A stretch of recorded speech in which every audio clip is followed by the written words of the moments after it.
kuburan atau kerkop yang saya maksud ini nih.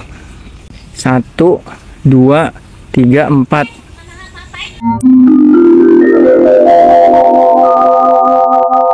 Nona manis dari Jakarta,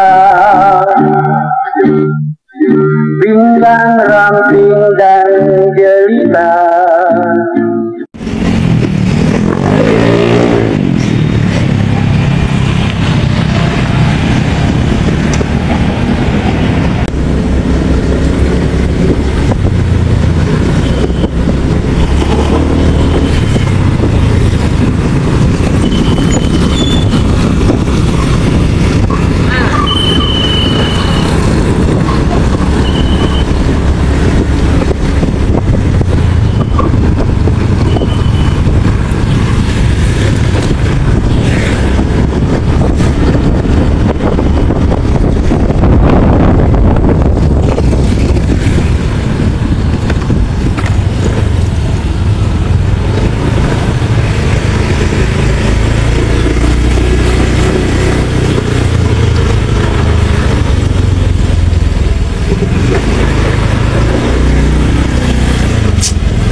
Assalamualaikum warahmatullahi wabarakatuh. Selamat pagi teman-teman penggemar sejarah yang ada di mana aja.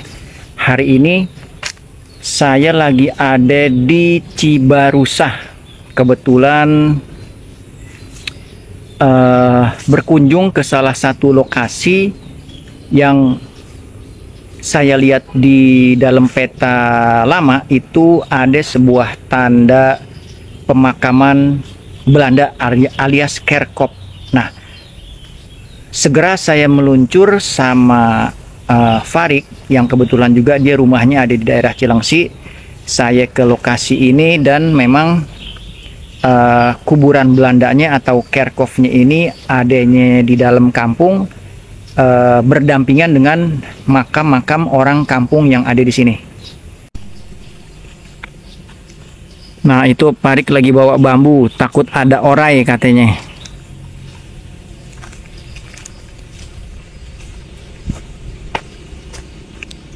Ini makam-makam orang kampung yang ada di wilayah ini. Sementara kuburan atau kerkop yang saya maksud ini nih. Ini sih udah nggak dirawat ya, Dik ya? Iya, udah lama. Cuman karena banyak Kan ada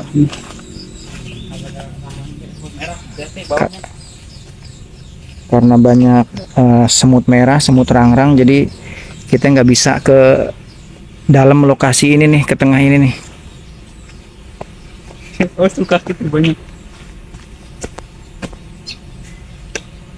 1, 2, 3, 4. Rick pengen tanya nih, Rick, yang kuburan kerkop yang di belakang kita nih, itu emang bener kuburan Belanda apa bukan nih, Rick? Soalnya kalau dilihat dari peta lama kan emang udah ada tandanya salib. Kalau menurut Farik sebagai penggiat sejarah kawasan Cilengsi dan Cibarusah itu bagaimana menurut Farik?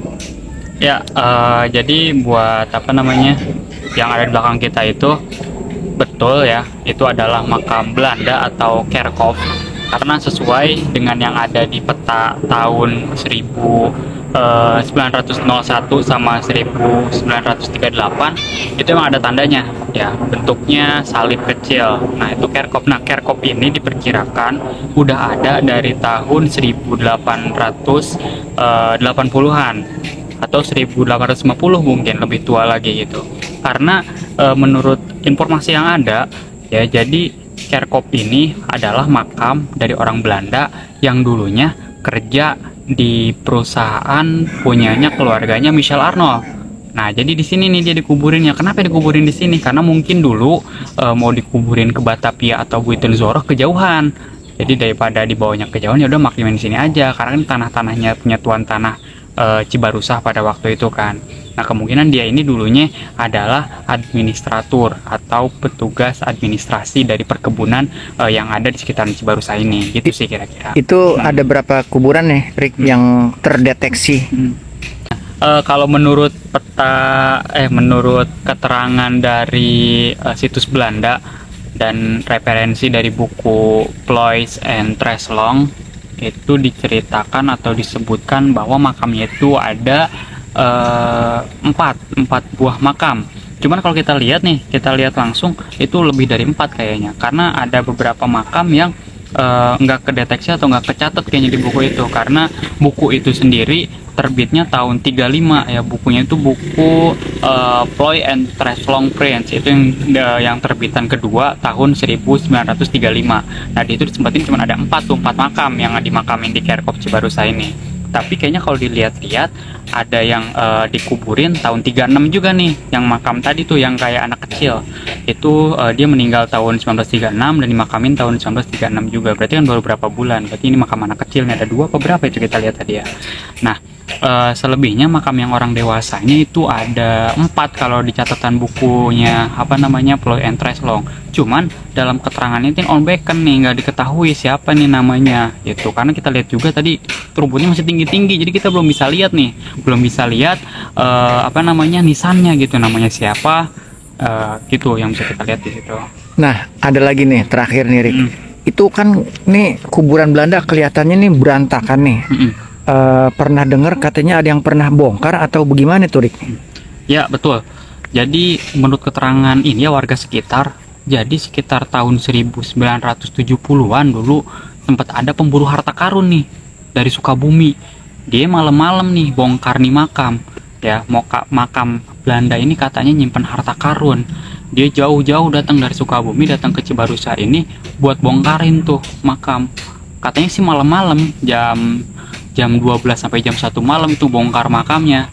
Dan ternyata ketika dibongkar ya nggak dapat apa-apa, kosong aja, cuman ada bekas peti yang udah lapuk gitu karena udah saking lamanya gitu kan. Nah, nggak tahu nih ini orang dulu dapet info ada Kerkop Cibarusah itu dari mana ya, tapi sangat disayangkan aja gitu. Jadi makamnya jadi berantakan dan akhirnya terbengkalai seperti ini, padahal ini bisa jadi situs cagar budaya kayak yang di Bogor Barat tuh, yang situs pemakaman Van Motman, keluarga Van Motman gitu sih kira-kira. Jadi apa yang bisa kita lakuin sebagai penggiat sejarah kalau ketemu situs-situs seperti ini? Apa bisa yang tadi Farik bilang bisa dibikinin bagian dari cagar budaya atau situs apa itu kira-kira? Harusnya sih bisa ya, karena ini merupakan tinggalan sejarah gitu. Cuman kan memang kalau mau mengajukan atau ngajuin lah ke dinas kebudayaan dan pariwisata itu memang ada beberapa syarat gitu ya, mungkin syarat-syarat itu bisa dipenuhi. Tapi kalau dari segi tinggalan ini harusnya udah bisa nih, dari segi tinggalan sejarah segala macam ini harusnya udah bisa jadi situs bangunan atau struktur cagar budaya, karena kita lihat di Kabupaten Bogor sendiri, yang ada di Kabupaten Bogor yaitu makam keluarganya Van Motman itu udah jadi cagar budaya ya. Harusnya yang di sini juga di Cibarusah, pemerintah Kabupaten Bekasi harusnya peka nih, ini bisa jadi cagar budaya juga gitu, yang akhirnya nantinya bisa dapat payung hukum, dilindungi undang-undang, terus dia bisa bisa dikembangkan gitu kan, jadi sektor pariwisata dan sebagainya macamnya ya. Jadi pengingat juga lah buat kita warga Cibarusah yang ada di Cibarusah bahwa ini tinggalan sejarah. Mungkin belum banyak orang tahu nih warga Cibarusah dan sekitarnya ada makam Belanda di sini, cuman warga-warga sekitaran kampung Peponcol aja yang tahu. Kalau warga sekitar Cibarusah secara luas mungkin belum ada yang tahu secara jelas ini ada makam Belanda di sini, ternyata masih ada gitu kan. Itu di kampung-kampung lain, yang di Cikarang udah nggak ada, yang di mana lagi, yang di daerah-daerah Bogor, yang di ini udah nggak ada juga, tinggal beberapa lah gitu, tinggal yang dipindahin yang di Cipaku dan yang di dalam kebun raya tuh, yang pemakaman itu banyak loh yang udah nggak ada. Ini harusnya kita Kabupaten Bekasi nih kayaknya satu-satunya nih di Kabupaten Bekasi yang masih ada. Harusnya peka pemerintah Kabupaten Bekasi bisa dijadiin situs atau bangunan cagar budaya yang ada di Cibarusah. Berarti semoga apa yang kita cita-citain, bangunan-bangunan seperti ini bisa menjadi situs bagian dari cagar budaya ya, Erik ya. Iya, betul. Berhubung nyamuk udah banyak, segitu aja. Terima kasih Bang Farik. Waduh, banyak nyamuk nih.